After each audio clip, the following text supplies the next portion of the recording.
Well, it's good to be with you. And we've got Heidi Hollis on with us, and we've got a great guest tonight in Captain Kelly Sweeney. He's a master mariner. He's just quite the guy. I mean, he's the sailor. And Heidi, I think we'll have a great show. I mean, there's a lot involved with sailing, and sounds I love like the it. sea. I love the sea. I don't know whether you know about my background, but I grew up on a boat, basically. Yes, I've heard. Oh, okay. Well, I didn't know I mentioned all that too. But did I tell you at one time when I was thinking about escaping Phyllis, I was offered a job as third mate on an ocean-going tug for Shell. I don't know if I ever told you about that.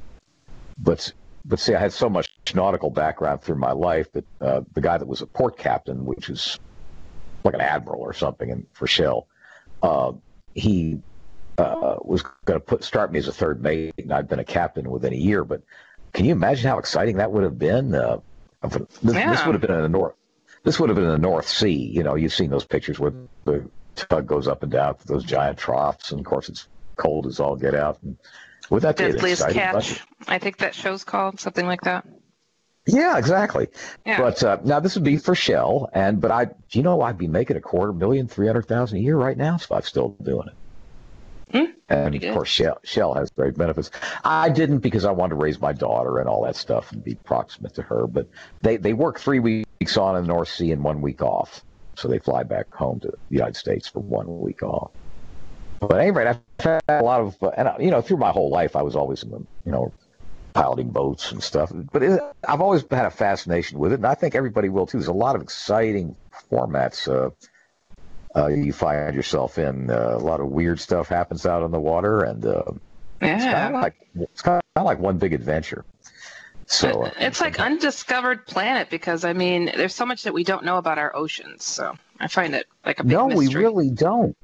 And under the oceans, you really know nothing. I mean, there's creatures that look like something out of a science fiction movie, but no. Exactly. There's an incredible amount about the oceans. I'm glad you brought that up. That people do not know. Now, I want to tell the folks that, we might talk about a couple things, but towards the end of the 10-minute news segment, we're going to run an EVP. Mm-hmm. And what it is it's a gal I know named Sarah. I won't say her last name for her own anonymity's sake. I mean, I didn't get an okay to say who she was. But at any rate, Sarah and her family were living in a haunted house. And it was kind of scary because her son would wake up in terror, daughter the same way. And she was actually grabbed by a ghost, I suppose, in a sexual manner. And a team came in to investigate. A medium picked up spirits of 2 brothers and ostensibly made them cross over. And still there was a 3rd spirit of an old buzzard hanging around the house. Huh. And made many attempts at picking up an EVP, and then she picked up this EVP. And it's a musical one. It's just different. It's just something different. And towards the end of the show, I'll give you all the high sign that we'll play the EVP, and then we'll run it through twice. It's 22 seconds, so it'll be a 44-second listening session. But I think it's something different, hon. It's just... Yeah. I used to not be able to listen to whispery EVP voices. They just freaked me out because I've heard too many personally, in real life. I just couldn't listen to them. But musical? Okay, we could do that. Well, it's not too bad. But at any rate, I don't go for the demonic or anything like that. But I don't emphasize this as being necessarily demonic, but it's definitely weird. And I thought y'all might find this interesting. But I didn't, I told you off the air that I had a little bird encounter. I'm always having these little bird encounters. And I rent a lot of cars. I rent one once or twice a month just to keep miles off my regular rides. Because I drive the pants off of them, Heidi. Enterprise Leasing hopefully isn't listening. but I drive. By the way, I love Enterprise Leasing, and they love me. But at one time, when I was working for State Farm, I used to have 30 people a week in a rent car for Enterprise. 30 different claimants. So wow. They were going to make a bronze plaque to me somewhere. But what happened is this. I go to Walmart, and I feed the birds. But you would figure since I'm in different vehicles all the time, they wouldn't know who was, I mean, understand, there's hundreds and hundreds and hundreds. This Walmart does Heidi, sometimes 1 million in a day. It's that busy. So around the holidays, I mean, they're one of the biggest matter of fact, I heard them clapping themselves on the back today when I was in there. They're the number one in the region or something. But what I'm saying is there's hundreds of cars. So as far as the birds, if I was driving my silver Ford truck, you could say, well, they'd key into that, right? But no. But I mean, this is just a little black Chevy I'm renting right now. And I usually rent other kinds of vehicles. And there's no way they should have been able to key into that. But before I got out of the door, the birds were lining up to get fed. I'm not saying this is dramatic as an EVP or something, but it is bizarre. Yeah, that is wild. And it's the same parking lot as that crow who I told you about a year ago. He just lit on top of the door frame. And it's at the same place. Yakking the act for 2 minutes with me, here's what happened, blah, blah, blah, blah. It's been a hard day in the little format here and blah, blah, blah, blah. And that's exactly what happened. Wow. So I don't know. I mean, it's not bad. It's good. I seem to have a rapport with animals, but this was a little strange. I mean, you could see if they actually seen me to get out and say, oh, that's the old bird feeder guy. Okay. But they were lining up before I even opened the door. They didn't know me. I could have been a big fat woman or something. They wouldn't know. I mean, they had no physical features to distinguish. Right. Anyway, I don't know. They have a sixth sense, they say. So animals are interesting. Well, I guess we better get to the EVP. Now, once again, folks, Joe, I'm going to give Joe the high sign. Let's go ahead and play the EVP twice. Okay. And then we'll see what you all think.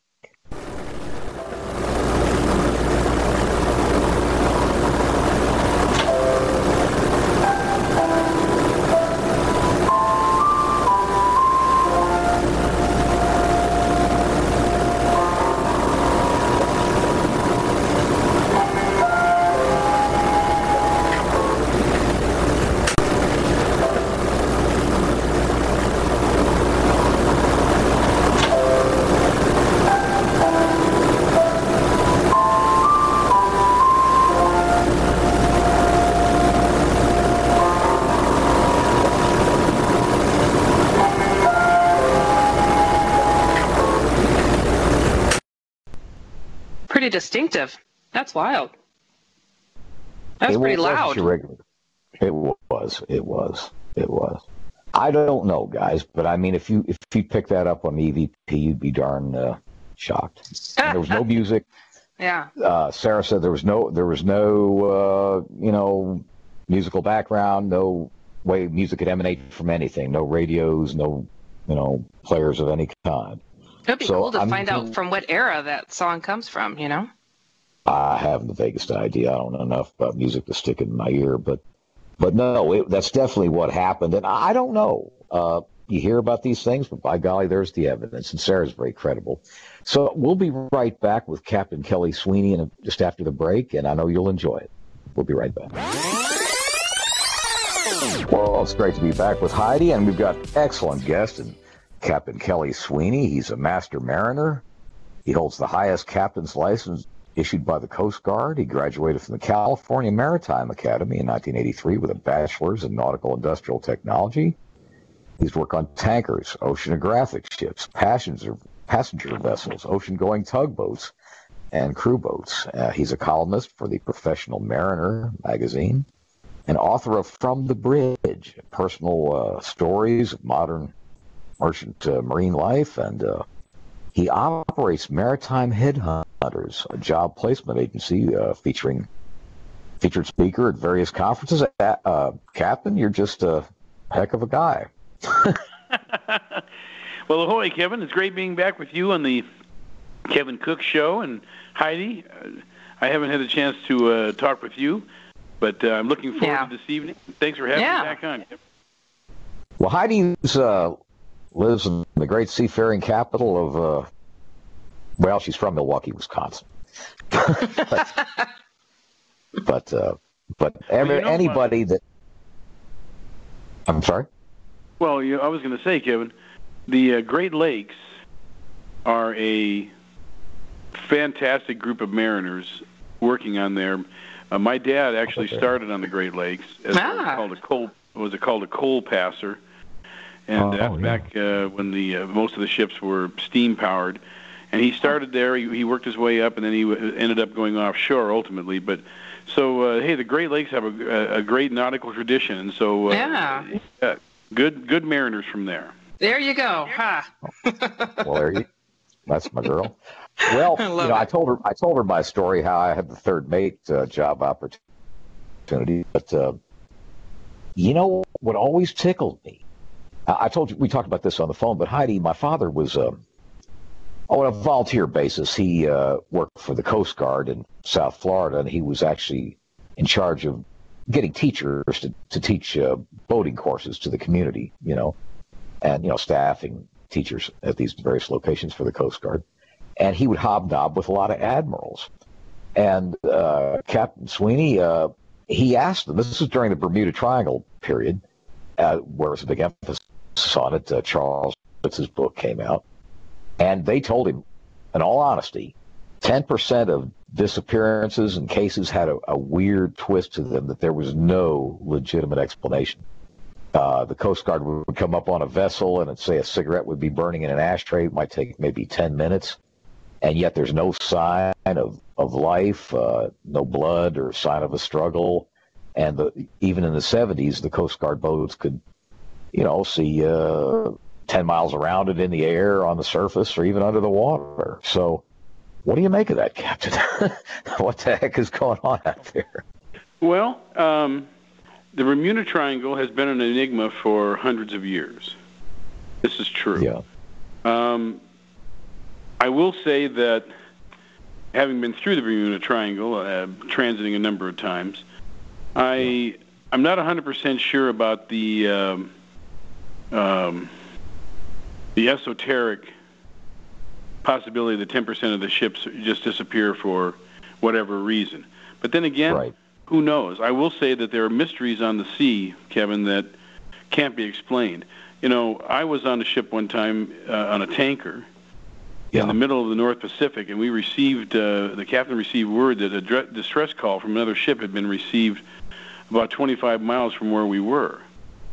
And so he came up to the bridge. I was on watch, and he said, head for this position right here. And then he got everybody going. The engineers were putting the steam to the ship. And anyway, my job was to be on the bridge wing as we got closer, scanning the horizon with binoculars. And as we got closer, I didn't see any ship there. There was no ship, but there was an enormous whirlpool about a mile in diameter. And what? Wow. Yes. That would scare you a little bit. That's right. This is the middle of the North Pacific, okay? And so I told the captain, he goes, whoa, and so he starts, it takes about 2 miles a ship like that to stop, going full speed. But he changed course, he brought her back, brought the throttle back, and we were stopped there at a safe distance.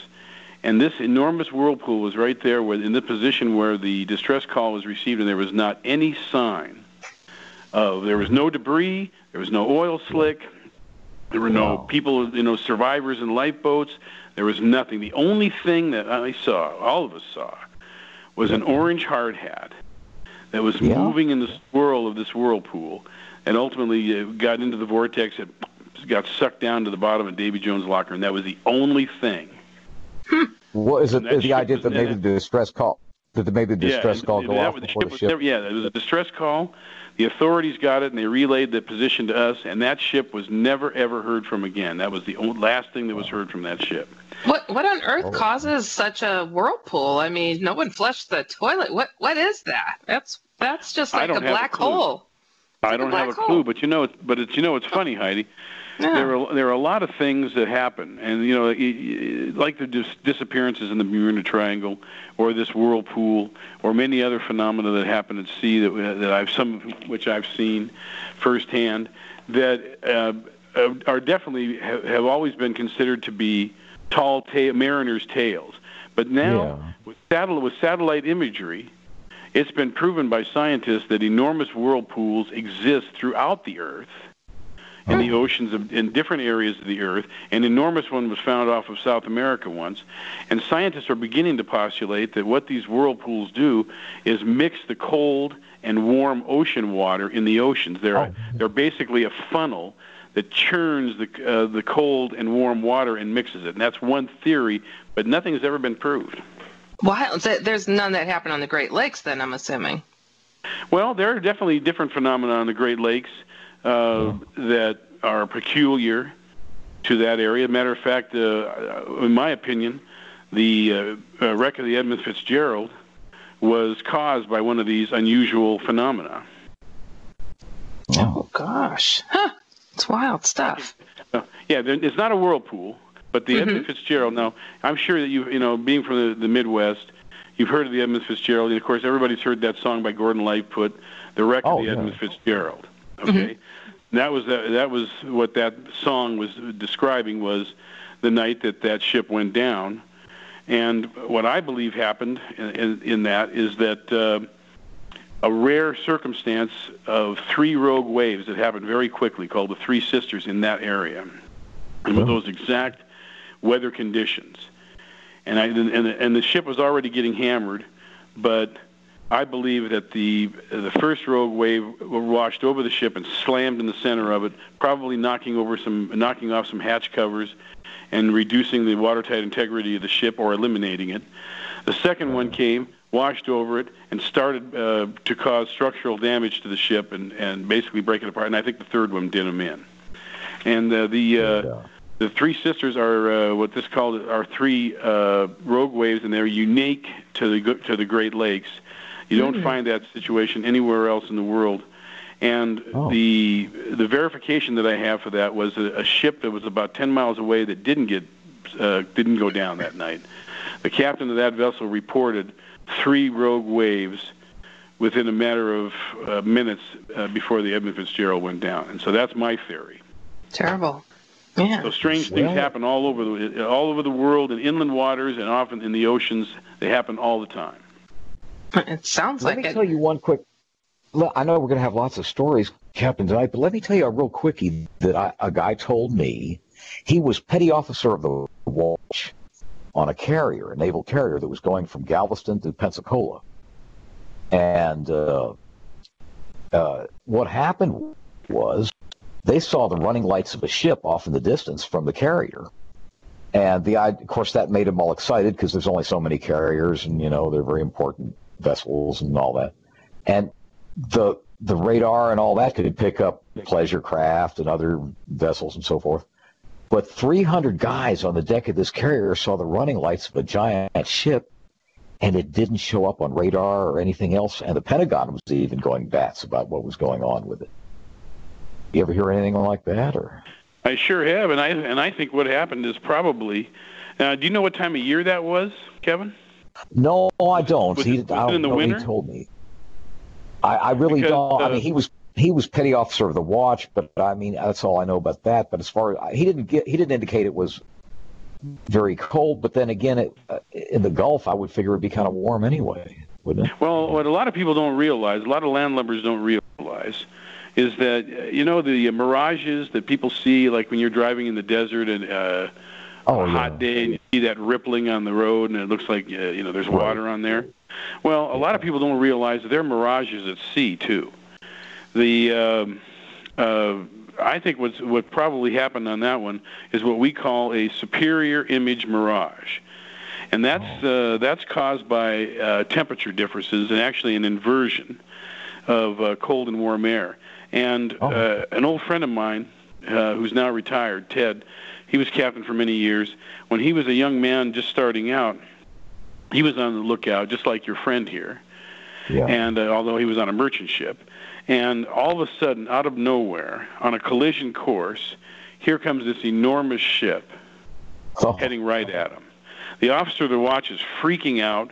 It doesn't show up on radar. He's calling the ship. Nobody answers. He calls the captain. The captain comes up, and they look at it, and the captain says, well, I think you just saw your first superior image mirage right there, Mr. Mate. And what that causes is that a vessel, what that allows is a vessel that's below the horizon. It enables, the conditions are just right that the light is, the image is refracted, that you can see it above the horizon down in another part of the ocean. And it looks like it's coming right at you, and what it really is a mirror, is an image. And most of the time that image is upside down, but in the superior mirage image, in the right conditions, it's right side up, and it looks like a ship coming right at you. And then all of a sudden, that was probably it. Good deal. Yep, and all of a sudden it'll disappear. You know, a lot of people remember the famous Lost Dutchman. You know, you've heard of the Lost Dutchman. I think I have. Yeah.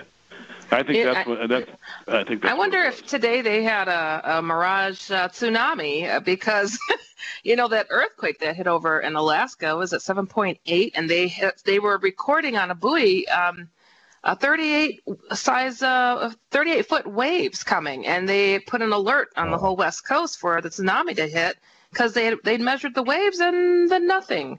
I mean, that's like a mirage. I mean, what is that? It's so weird. Well, it could have been absorbed, or maybe the tsunami went and crossed the path where the buoy was, and was able to record it. But maybe it spread out and didn't follow maybe the curve of the coast. Maybe it's further offshore. A tsunami offshore, we don't even notice a tsunami out at sea. Tsunami is Japanese. Tsunami is Japanese for harbor wave. And a tsunami is only dangerous when it comes into the harbor and then it hits land and it rises up with the contour of the bottom, and then it's a danger to people ashore. At sea, we won't even. It's just another wave. We don't even notice them. But talking about tsunamis, I have a good friend who used to work up back in the day for an outfit called Alaska Steamship, and in Valdez, I believe it was 63 or 64. I think it was 64. There was like a 9-point-something earthquake that was centered right in Valdez, and which is the terminus of the North Slope with the Alaska pipeline, and it's where we load Alaska crude there in Valdez. Well, the old city basically got wiped out by the earthquake, but it was centered right in Valdez, which essentially is in kind of a bowl, and the mountains rise right up out of the water, way up, huge mountains in Alaska. This tsunami was generated, and it was a 110-foot tsunami. Oh my goodness! And he was on the ship. Yep, 110 feet, 11 stories high, and he was on the ship at the time. And it was it hit the vessel. The vessel was tied up at the dock where it was unloading cargo, and of course they stopped everything when the earthquake damaged everything. The tsunami came and it lifted the ship up over a warehouse that was right on the dock, set it down on the shore on the other side of the warehouse. We're talking like a 400 or 500 foot ship. And then on the backwash of the tsunami coming down the hill, it picked it back up again, brought it over the warehouse, and set it back down on the other side again. And a couple people, longshoremen died, but everybody on board the crew, a couple people got hurt, but nobody died. So tsunamis are the real deal, but they're a harbor wave, and you're not going to get slammed with them unless you're in the harbor. Goodness, that's nuts. That would be a seriously exciting deal. That would be just yeah. Can you imagine that sitting there and you're sleeping in your bed, and all of a sudden, whoa, what am I doing on this side of the... and then all of a sudden, here's this big wall of water, and whoa, I'm going back the other way. That makes all my little maritime experiences seem pretty mild manner. Of course, I didn't have that many. I mean, I'm just a civilian, but I'm just saying that that tsunami thing blows your mind. Well Kevin, we're civilians too, Kevin. Merchant mariners are not military. We're not military. Right. Right, but I'm just saying, the sea is not for the faint-hearted. It's not for people who dismiss its power. And the sea has, regardless of how long you've been out there, has mysteries and surprises for you, regardless of how long you've been out. And as mariners, our job is to just kind of work through them. That's what we do. Oh man, that would be so exciting, though. My goodness. But I don't know. I should have said not civilian, but layman. But no. Let's take our break, come the bottom of the hour break, and we'll be right back with so many exciting stories. We'll be right back. Well, it's great to be back with Captain Kelly Sweeney and Heidi Hollis. Captain, I guess the warmer the waters, the more things could happen quickly as far as storms and what have you, I guess, because it builds up heat. But I remember one time, I was just a kid. I was like 12, and we were coming out of the area of the Bahia Mar Marina, and just taking the boat out for a spin. And it was a beautiful day, sunny, all of that. And Captain, within 15 minutes, we were in 25-foot waves. And I don't know how it even came up so quickly. And, I was just a kid. I was saying, Dad, this is really great, and he was having to cut between the troughs, at an angle so he didn't get swamped. And, he says, great. Yeah, great. But I guess but, I mean, are tropical waters, they're that changeable, I guess? Actually, to tell you the truth, Kevin, the ocean is unpredictable in all waters. I mean, the worst weather that I've ever experienced was not in warm climes, but way up north. But the conditions change on the ocean so quickly that, well, for example, there's a lot of old mnemonic sayings that mariners have used, rhymes, like red sky at night, sailor's delight, red sky at morning, sailor take warning. Yeah. Everybody's heard that one, but those have a basis in fact. I mean, and that particular one is because most of our weather, at least in the northern hemisphere, comes from the west. When you have clear weather, which is red sky at night, you can see the nice weather to the west of you as the sun sets. That is a good sign because that's portending nice weather coming your way. If you see red sky in the morning, that weather is already to your east, which means the bad weather is coming in. So there's a basis in fact to that. And so mariners use those experiential mnemonics, memory aids, to remember different things. So, for example, a few nights ago here in Seattle, we had a huge ring around the moon. And I told my wife, I said, well, we're going to get rain probably tomorrow.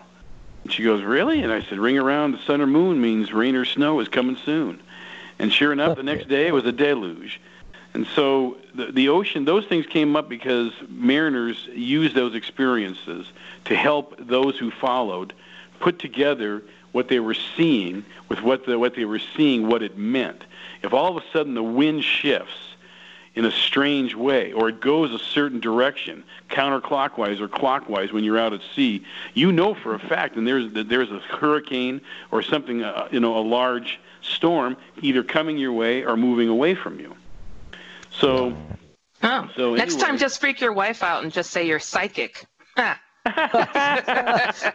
I think she knows me better than that I'm not psychic. I think she knows me better than I'm not psychic.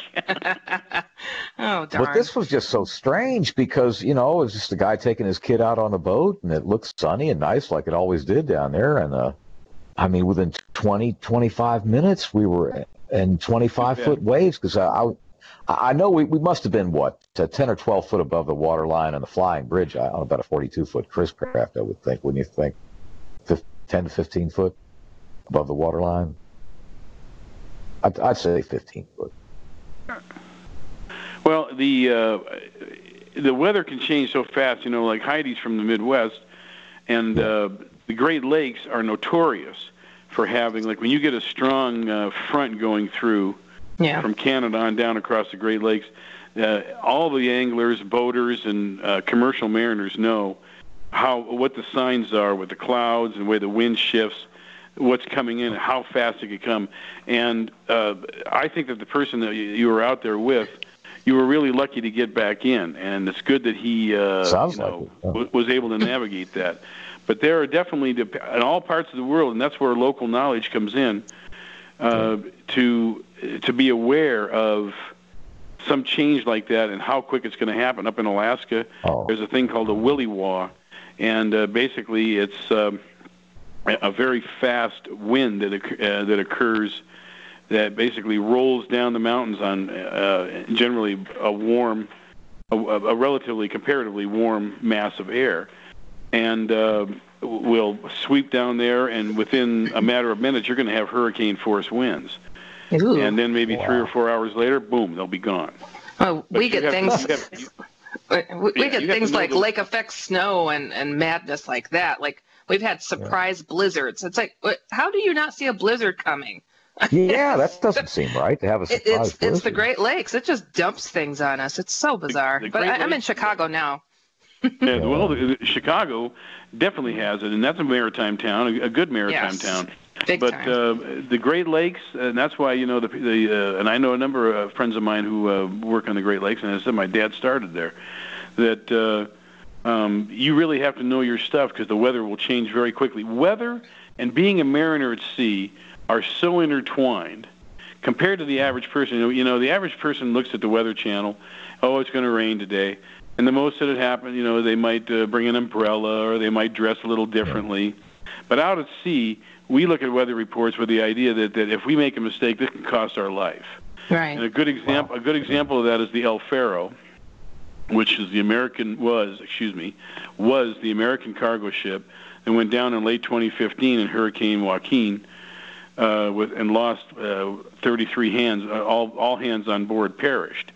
And one of the findings from that, and it was the worst U.S. maritime disaster in decades, probably since the Edmund Fitzgerald or close to it, that it came out. The investigation came out that the captain, especially, ignored very pertinent and very timely weather information regarding that hurricane's path, and he sailed his vessel right into the path of that hurricane to their demise. So out at sea, it's not a matter of just what are we going to wear that day, or do I have to put an extra scarf on? And I'm not minimizing it. You can die just as easily in a blizzard, on the highway. Right. But for a mariner, it's life and death. And we look at the weather with a view of like, what are we going to come into? What are we going to have to face? And when you're out there, of course, you can't call anybody to help you. It's not like you're on the side of the road and you call AAA or the police come and get you. If there's a fire or the ship starts breaking up in the middle of the hurricane, there's no 911 to call. It's us, and that's all there is. Wow. Captain, I don't know if you've heard much about the secret space program that is said to be going on with our government, but I'm telling you, if there was a choice of who I'd want behind the wheel going into uncharted territory, it would be someone like yourself, because you take in all the signs and you know how to anticipate the worst case scenario. I mean, geez, it sounds like I appreciate that, Heidi. But I don't know much about space, and so I'm not sure I'd be able to. Neither do we. Neither does this planet. That's why we need somebody like you, because the ocean is kind of like uncharted territory. I mean, there's so much we don't know about it, and here this blue planet is mostly made of water. So you are like most of this planet than most people. Well, this is true. As a matter of fact, I worked with one of the most famous oceanographers in the world, a guy named John Delaney, who is world-renowned, and he told me one time, I was a chief officer on a science ship. He told me once, he said, Kelly, he goes, we know more about the moons of Saturn than we know about the oceans on the Earth. I've heard that. I've heard that. Actually. Oh yeah. And I believe that, and I believe that's true. And I've heard that from other famous scientists that I've worked with on those ships as well. And so that's what their oceanographers are doing out there, is to try to figure out, like, for example, we were talking about last segment, that huge whirlpool that I saw in the North Pacific. And now the scientists have found out through satellite imagery that they're a lot more common than people realize, like rogue waves.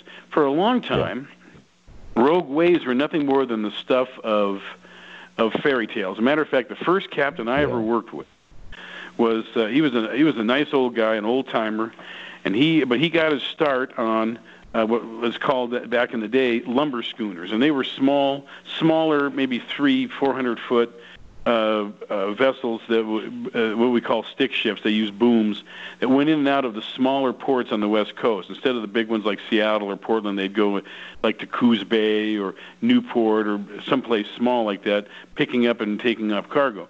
He was on the when he started, he was on the wheel as a seaman, and he said off of Coos Bay one day, it was rough, but all of a sudden, out of nowhere, this enormous wave rose out of the ocean and covered his entire ship. It slammed the wheelhouse windows and blew the windows in, destroyed the entire wheelhouse windows. One shard of glass got impaled in his forehead. It stuck right in his forehead. Oh, hell. Wow. But I can tell you, he was a hard-headed old guy, and so luckily he made it through. Not to make light of it, but he made light of it. But I noticed the scar, and that's where when I worked with him, and he told me the story. But that was a rogue wave, and he told me, he goes, Kelly, don't let anybody tell you that there's no such thing as rogue waves. But at the time, that was before scientists had verified the existence of rogue waves. That didn't happen for 20 years later until the North Sea. There was a recording on a rig, a Dropner rig, that recorded a rogue wave. It wasn't until that time, 20 years after, actually at this point, that's when I started. The experience that he had, it was probably 50 years, that verified that rogue waves exist. For all before that, and I've talked to some scientists, and I said, you guys didn't listen to us when we told you about this. And they said, yeah, you're right, we didn't. And so I think more and more they're finding that what mariners have said are happening out there. Hey, we know the oceans. This is where we spend our lives. And so the scientists are now believing us, too, that, yes, rogue waves do exist. Huge whirlpools out in the ocean do exist. Strange weather changes exist. I mean, it's just that's the environment we live in. So then where's the mermaids? You guys got a lot of stories, so I want to hear.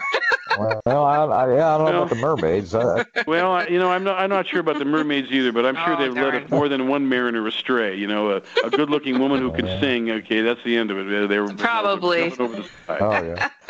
Well, now, Captain, wasn't it so? Weren't these rogue waves? A lot of people speculated that's to a certain extent responsible for some of the Bermuda Triangle issues and disappearances. Well, I think that's certainly possible. Rogue waves occur throughout the world, and actually, again, with satellite imagery, the satellite imagery has really helped because you can see the big picture, which in the past, before that, we really never could. That rogue waves occur far more frequently than anybody ever realized. And that they're actually a relatively regular occurrence, but because most of the time, people don't deal with it. The ships, there's not, ships in there, or they just ride over it or whatever. And so, I would say that it's the truth that the phenomena that occur at sea are now coming out of the realm of tall tales and sea stories and becoming scientific fact. Even the giant squid. Giant squid have been found. I mean, they've been found now. That's true. There have been giant squid. There have been sea creatures that have come up. And so it's wild. I dig it. Well, one thing in retrospect, I can honestly say now that the more I look at it, I'm surprised I made it through to adulthood because. Okay, now here's a guy that's doing all this stuff as far as supposed to be a knowledgeable seaman and hiring instructors for the Coast Guard and all that. How could Dad run aground so much? They had depth finders back then. I mean, was he lightheaded or what? I mean, he was as run aground in this guy I ever seen in my life. He disappeared I think that, there's it's a pretty sandy bottom over there, Kevin, and so there might be some changes. In the bottom in certain places, silting that occurs and builds it up, and then the waves and whatever the wave action changes that, and they pile up elsewhere. The Columbia River is known for that. You talk to people who spent their life on the river, and they'll say, "Hey, the river changes all the time, every day, different seasons, and how much it's flowing. There's sandbars one day, and then 2 weeks later, there's no sandbar there." So. Yeah, I mean, I don't blame him. I think that for something like that, that could happen easily. What I think is bad is when you have people who go to sea and they are not prepared for the possibilities that they are aware of. They don't have the proper life jackets, so they don't have the right equipment. Or in a commercial. Oh no, we always had that. That we always had. We always had that. As long as you have that, I mean, that's prudent. But I guess I just didn't understand it with all the depth finders he had and all that. It seemed like he shouldn't have had to worry about it. But at one time he got stranded. He ran aground for about 2 days till he got off wherever he was at down in the Caribbean. But yeah, that'll happen. I mean, I've known people that have run aground and then they have to wait for the next tide, so they're sitting there and everybody's laughing at them or whatever and saying, okay, and then when the tide comes back in, they can get out of there. So in other words, don't be too harsh in my retrospective opinions. No, don't be too hard on him. No, I mean, he wasn't a sailor by trade, so no problem. Yeah. There's some couple of questions in the chat room. Somebody's asking, and I get it. How can a big airliner be lost in the ocean? It's a big ocean. It's easy to lose stuff, but how do tankers and whatnot get lost? Well, you mean like they go down and they're missing forever? Is that what they're? Yeah, like the airliner. What was it? That's MH377 or whatever. Yeah. Well, I would say that 1,000-foot ship. And I've been on a 1,000-foot ship. I worked on a number of 1,000-footers. Looks really big. Okay, we're talking like 5 football, 3-4 football fields long. Right. It looks really big when you're at the dock. But when you're out at sea, it looks really small. And when you're in a huge weather system, you realize how puny and small you really are. And how Neptune, the king of the seas, you hopefully will keep him in a good mood as you go along, because if anybody has seen the power of a hurricane, and I was in Hurricane Iniki in 94 in Hawaii, the power of a hurricane or the power of a severe storm, that ship becomes much smaller, and it is your only lifeline to survival. If there's nothing else keeping you alive but what you're doing with that ship. Yeah. No, it's amazing. So how they can be like that ship. They had the distress signal. And we went to that point and it was gone. Ships will sink sometimes in a matter of 2 minutes. The really? Estonia. Wow. There was a famous wreck over in the Baltic Sea in the mid-'90s. The Estonia had lost 800. I think around 800 passengers died in that terrible tragedy. But it went down. It was in a matter of 2 minutes, and it's not unusual for. And the people in that particular case, the passengers, some of them died, didn't even get out of their bed. They died in their staterooms in their bed. The investigators found later. So there have been 1,000-foot, 1,200-foot ships, bulk carriers laden with some kind of ore or coal or whatever, and they'll split it open at sea, and the entire ship sinks so fast that the people don't even have time to get up and get in their survival suit, let alone launch a lifeboat. So how do ships disappear like that? Well, it happens. It can happen very quickly. You can have a 1,000-foot ship go down in a matter of minutes, and it happens regularly. There are hundreds of ships of varying sizes lost every year. Not all big ones. Oh, gosh. Yeah, they're lost. Hey, I've got one for you. I've got one for you, Captain. I've got one for you, Captain. My brother was not my oldest brother, but middle brother, was a sonar man for the Navy back in the 70s.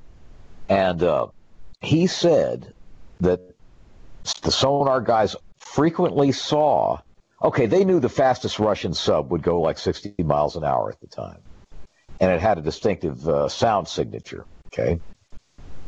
He saw, and other sonar men saw stuff that was going 100 miles an hour, 40 miles an hour faster than the fastest Russian sub, soundlessly. And he said it happened, and they were basically told, don't even write it up in the report, to shut up about it. I mean, and this guy, he was no idiot. I mean, he's in the Navy for 6 years, and he wound up being a GS-15, so he's good at what he did. But all sonar men know this. What do you think about that? Oh, I would say that there's no question that with 7/10 of the Earth being covered by water, how can anybody say that we have a handle on what's going on. As Delaney told me that time, that scientist, we know more about the planets in the outer space than we do, of the ocean. And so your brother, to see those strange anomalies, I don't think that's unusual at all. I think that there's a lot of things that can't be explained, but because they're either, well, maybe because we don't necessarily want to find out, right? Or, or it happens one time and then we ignore it. They just go by. I'll tell you a story, and I don't know if we have time, but I'll tell you a story about an unusual. We got time before the top of the hour break. Yeah, we got time. Okay, I'll tell you a story that I don't think I've ever told on the air, but I was a junior officer on a tanker one time. This was in the early '90s, and we were off of what's now called Haida Gwaii. It used to be called the Queen Charlotte Islands off of British Columbia on the way back up to Valdez.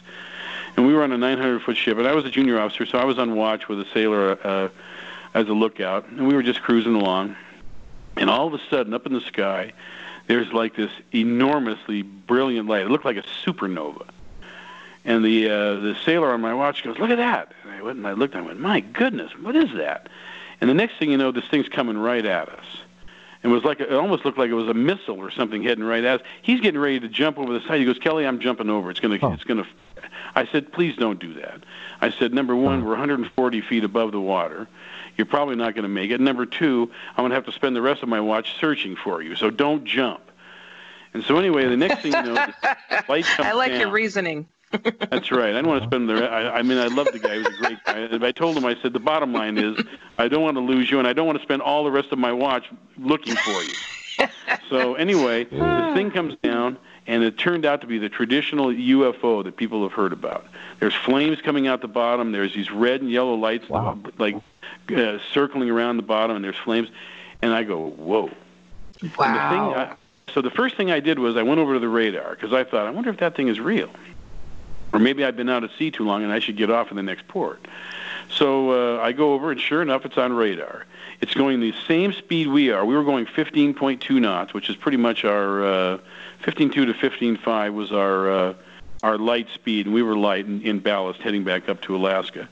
And so we were going. It was going 15.2. It was keeping about 2 miles from us, and the same height above the horizon. Now, of course, it was night. It was hard to see, but I'm guessing it was probably a mile above the water, thereabouts. And it was going with us, and it did that for long enough that I called the captain. And the captain was an old-timer, been around a long time, and I tell you, he was a crotchety old guy. I have to admit, he was the typical, oh, my gosh, I don't really want to work with this guy. But, of course, we were stuck with him. But I didn't want to call him, but I had no choice. A good mate, if you don't see what's going on, has to call the captain. So I call him, and he comes up, and he goes, "What in the world is that?" And I said, "I don't know."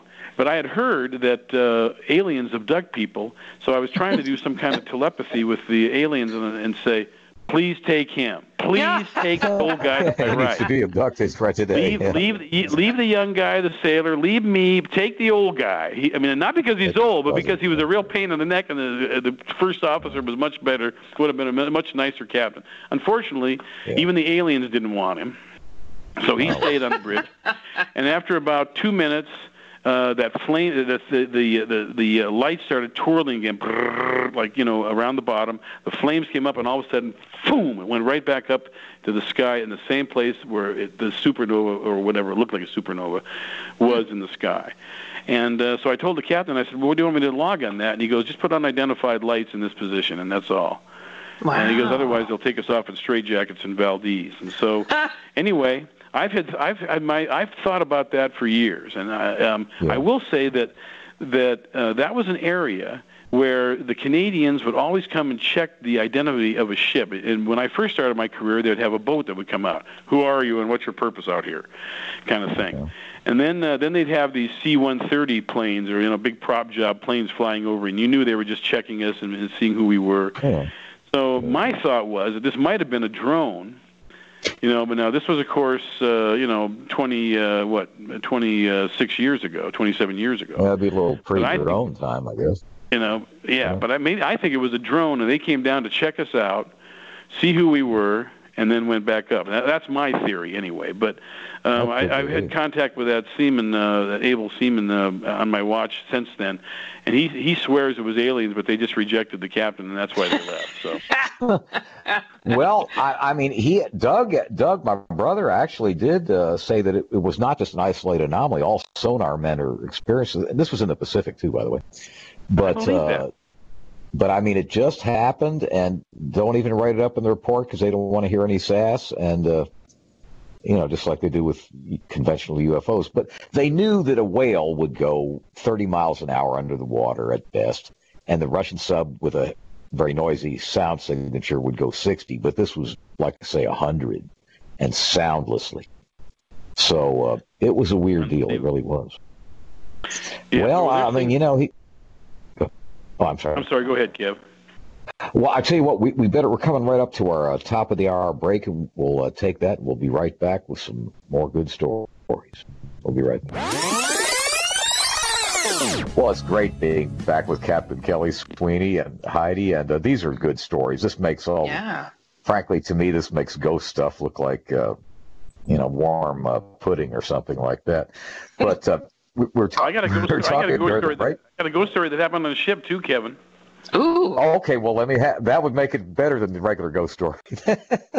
Okay. Well, I was on this ship, and I think we were in Los Angeles or Long Beach, and in port. We still the ship the ship works 24/7, 365, whether you're at the dock or whether you're out at sea. And so the ship was working cargo, but I was on watch, and so I decided to go down to the engine room to do a little bit of safety stuff. I had to check some extinguishers and do some other things while we were in port, and so I took advantage of that while we were there. And it was later at night. It wasn't real late, but it was maybe 10 or 11 at night. And everybody else was doing something different. There were a few engineers down in the engine room, but they were in a completely different area. And I was the one who was working, who was on watch up top, the night mate. And so I was down there in the engine room basically by myself, and all of a sudden, man, it turned really cold. And I'm talking like freezing cold. And I'm like, whoa. I mean, I was in Los Angeles, and I'm like, what is this, And then I got this weird feeling like the hair on the back of my neck stood up, and I felt like I was being watched. And so I kind of looked around and said, hey, I thought there might have been one of the engineers or, maybe one of the seamen on my watch came down to talk to me about something. And all of a sudden, there's bang, dropped down. It sounded like somebody dropped something on a metal grate. I turned around, startled, but I didn't see anything. Wow. And then I got this weird vibe, and there was this strange noise, almost like something going back and forth, hanging and swinging back and forth, like that. Oh, and that freaked me out, man. That was the end of it. I was completely freaked out, and I ran up out of the bottom of that ship. I was at the bottom of the ship. I ran out of there I couldn't believe I moved that fast. And I got up on deck, and I'm like, whew. And I was telling one of the engineers about it the next day. I said, man, that was just too weird. And he goes, whereabout was that you heard that? And I told him, and he goes, Kelly, he goes, a couple years ago, there was an engineer on here. I think it was a third engineer.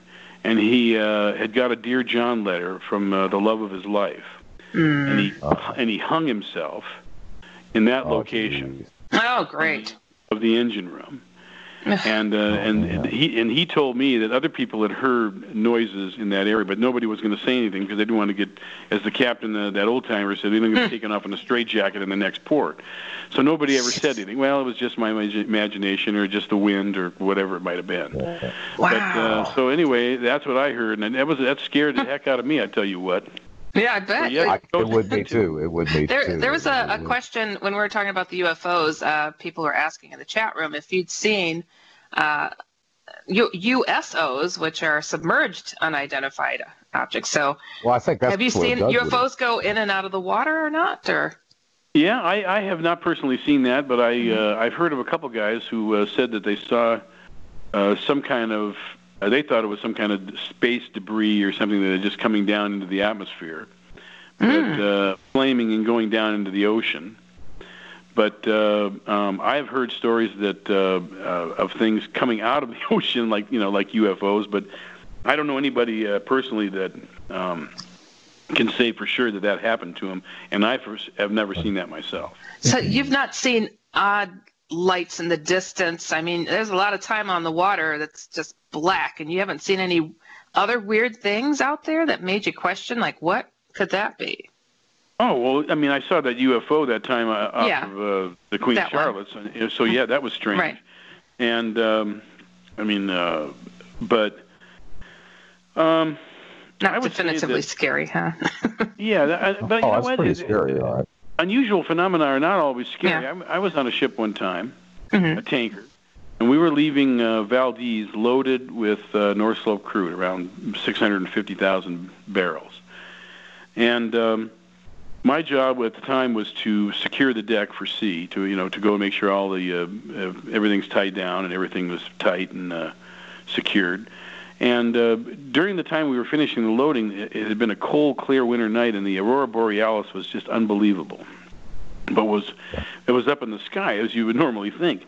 But what was really strange is we were leaving that day in Valdez, or that night, I should say. All of a sudden, like a curtain descending on the ship, the aurora borealis was like attracted to the deck of the front part of our ship, and we were surrounded. We were covered with aurora borealis, and I was in the middle of it. So here I am out on deck, and I'm walking through this undulating green and blue and red, and it's almost like vibrating, and I hear this pow, psh, psh, almost like electric plasma or something. And the hair on my arms goes up, and it was very strange, but it was so surreal and it was so beautiful that I was just in this. I was like wading through the aurora borealis, and like it was alive. Almost. It was like alive. It's exactly what it was like. Huh. And it lasted about 20 minutes, and I don't know whether because we changed course and went into Valdez Arm or I don't know what, but it lifted back up and went back up into the sky where it normally is. But how special! That was the single most surreal moment of my life. When I was in that, it was like I felt this peace.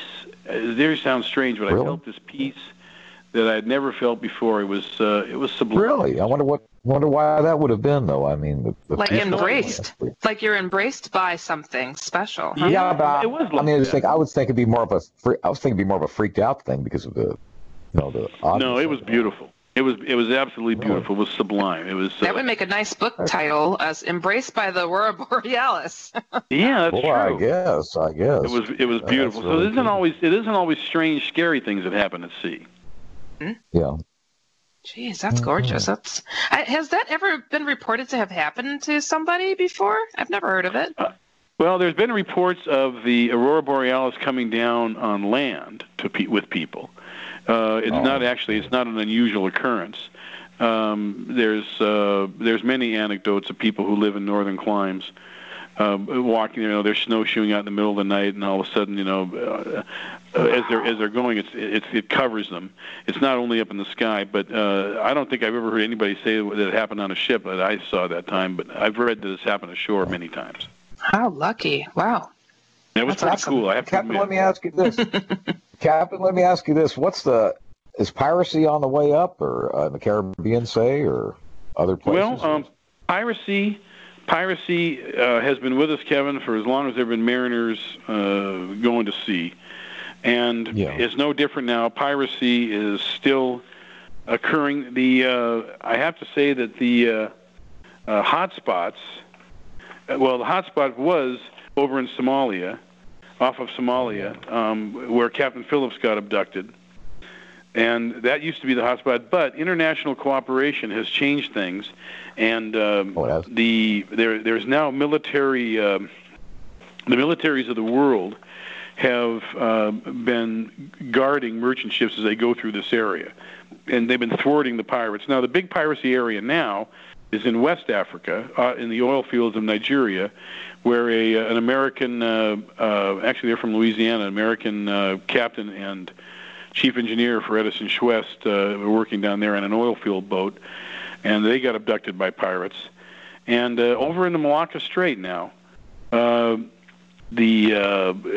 area was down in piracy for a while, but that's coming back up now. The area in Indonesia, Singapore, over there, that's coming back up. But there were 180 reported incidents worldwide of armed robbery and piracy. But everybody knows the insurance industry. It's kind of like in insurance when you get a fender bender. Depending on how bad it is, you may or may not report it to your insurance company. You might just take care of it on your own, or the person who bunks you might take care of it without going to the insurance. And that same thing happens on a ship. Armed robbery is piracy that's in close to land, in many times in territorial waters. Piracy is the same thing, the same armed attack, but it's offshore further. But piracy and armed robbery occur regularly and worldwide, and I believe personally that it's one thing that recreational boaters are not aware of. We have a friend who's a lawyer. He's a retired lawyer, and he told me, I'm going to go down to Mexico in my sailboat. I'm going to go down the coast from Seattle and cruise down and go down to Mexico and go down there for the winter. Oh. And I told him, I said, you better watch out for armed robbers, brother. And he goes, what do you mean? And I said, armed robbers, they love recreational boaters. They're great targets. And so they'll hit recreational boats. Many boaters will have weapons, but most countries, many countries, don't allow the private ownership of weapons, and Mexico is one of them. So you can't declare your weapon when you're going in there, and the pirates know that, and the robbers know this. Jeez. So they'll take your weapon, your valuables, and if you're lucky, they'll leave you alive on the beach, and after taking your boat and all your stuff. So. Yeah. So any of your listeners that have this great dream to go boating and to live the life at sea, I would say this: pick and choose your locations well. Have a good voyage plan that people know where you're going to be going and where you're going to be expected, and finally go in a group. Don't that's what I told him. Don't sit sitting there anchoring out on your own at night, waiting to move to sail the next day out there by yourself. Get in a big group, go to a place where maybe a port area where there's lots of people, and stick to that area when you're doing that, because piracy still exists, and armed robbery still exists as well.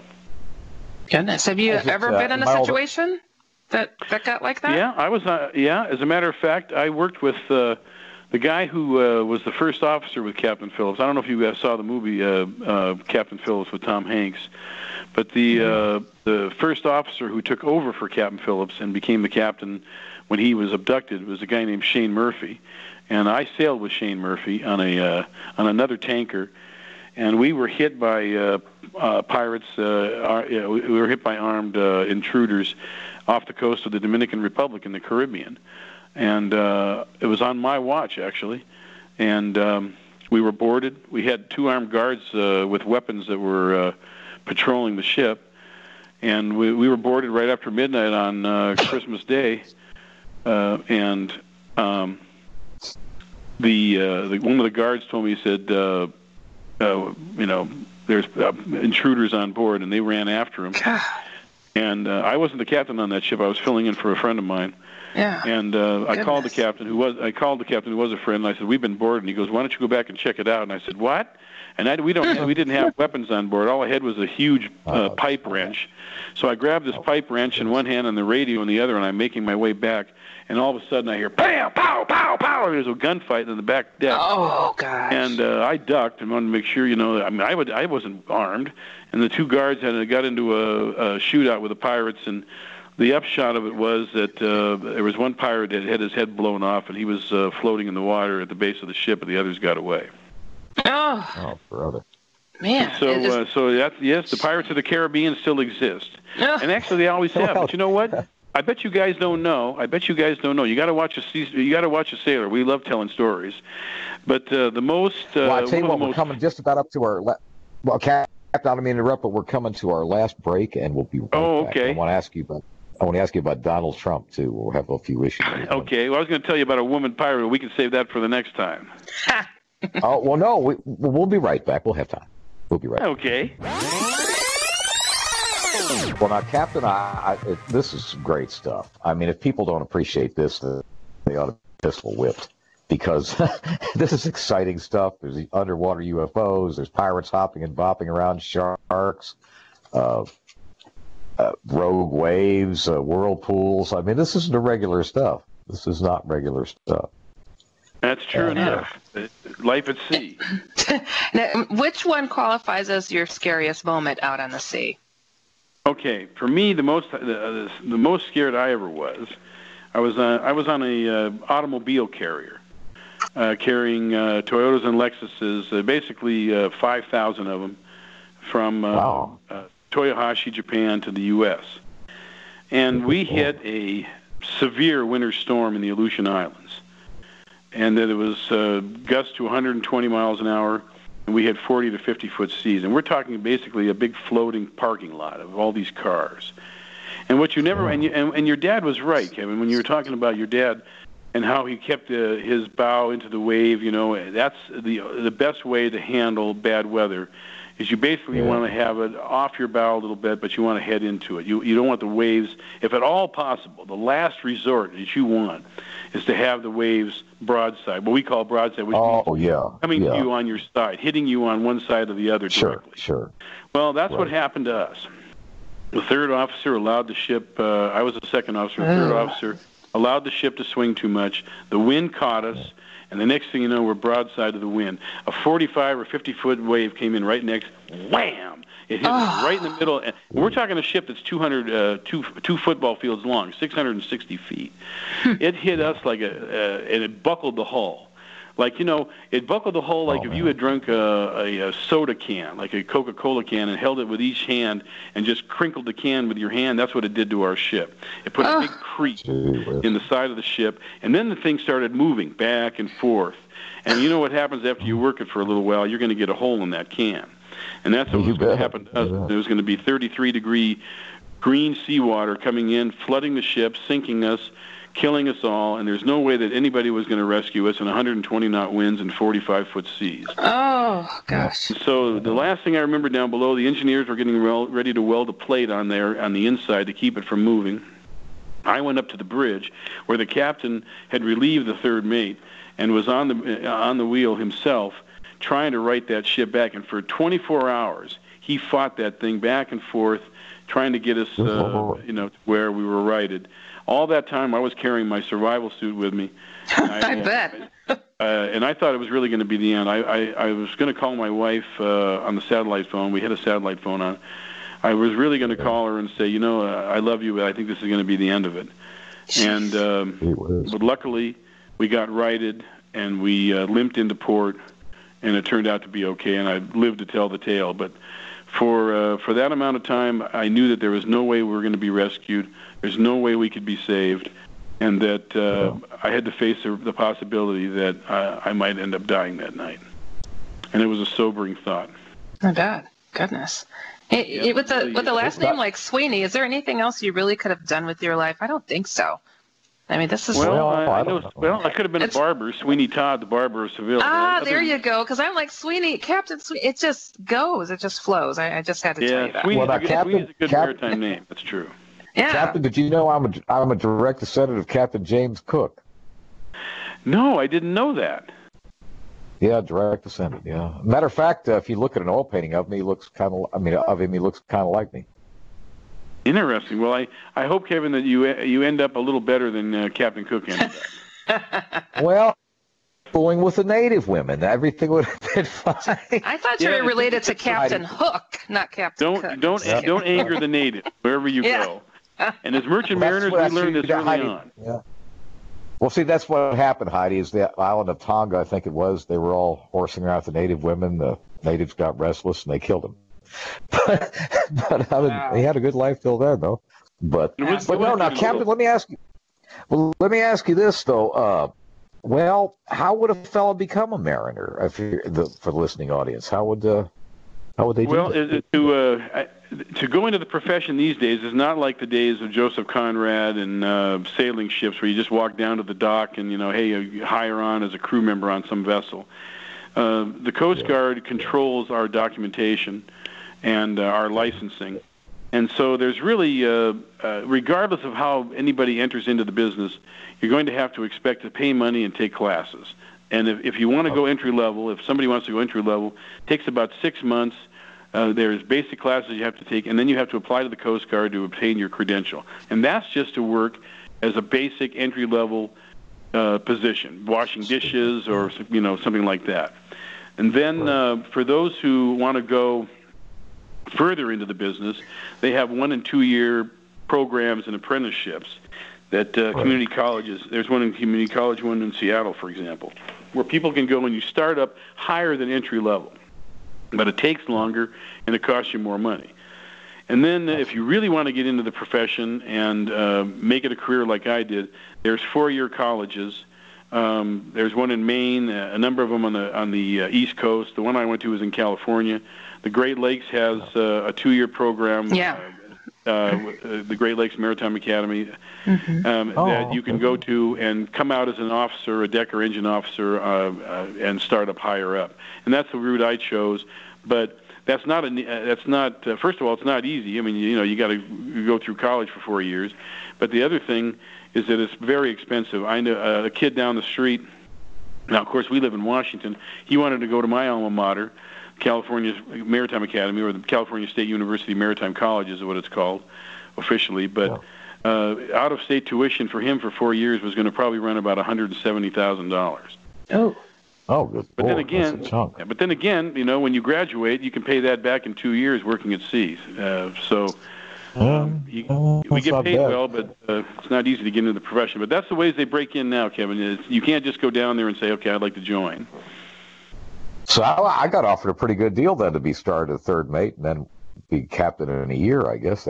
You certainly did, and back in the day, that was a good way to go. But that doesn't happen anymore with the credentialing and the requirements, the training requirements and schooling requirements that the Coast Guard has mandated.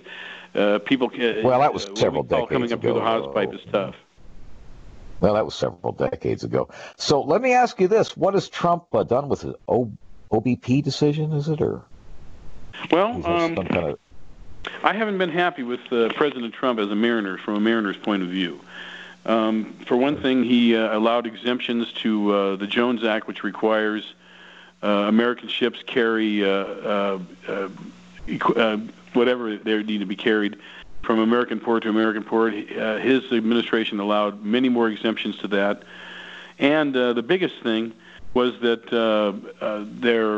at the end of the last administration, there was a announcement by the Customs and Border Patrol that a loophole, a huge legal loophole that allows foreign mariners to be working in the Gulf of Mexico waters, they were going to eliminate that loophole. And this cost Americans thousands and thousands of jobs.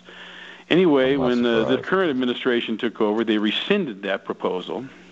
And so now, and with the Gulf of Mexico is really hurting maritime-wise as far as employment, with the price of oil being low, at a time when we really could have used, 4,000 or 5,000 maritime jobs on these vessels, the current administration allows this a loophole and the foreign mariners to still work there. So as a friend of mine, a captain who's unemployed and looking for work, told me, he goes, well, I guess making America great again doesn't apply to the U.S. Merchant Marine. And wow. I guess it doesn't. That's terrible. That's something you don't hear very often. Yeah, we've been very disappointed. The Maritime has been very disappointed. Yeah. Well, that's really bizarre. Well, now I want to, before we let you go, Captain, I've enjoyed the heck out of it. But now your website is maritimeheadhunters.com.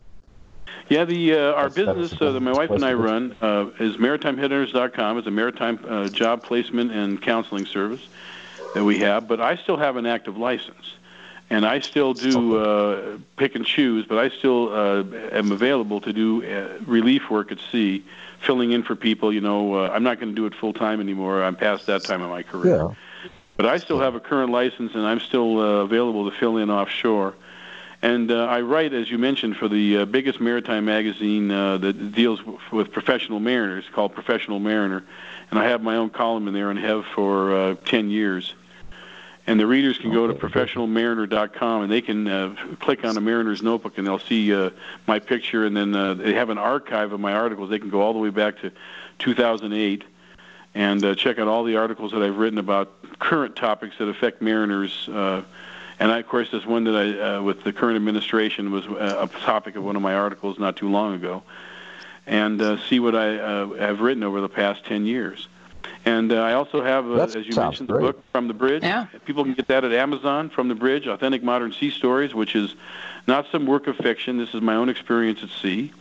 And even though it's on a slow bell, but thanks to my wife, I am beginning to start the second volume of that. I'm not there yet, but when I do, I'll make sure I get a hold of you and we can talk about it. Well, please do, and I've enjoyed it immensely, and Me too. We'll send you a link to the show, and I guess we better sail off into the night ourselves, but I've enjoyed it. I understand, my friend. Yeah, thank you, Captain. I certainly enjoyed it. And I wish all of you and all the listeners out there smooth sailing till we talk again. Awesome. You take care. It was awesome chatting with you. Good night. Good night. Good night.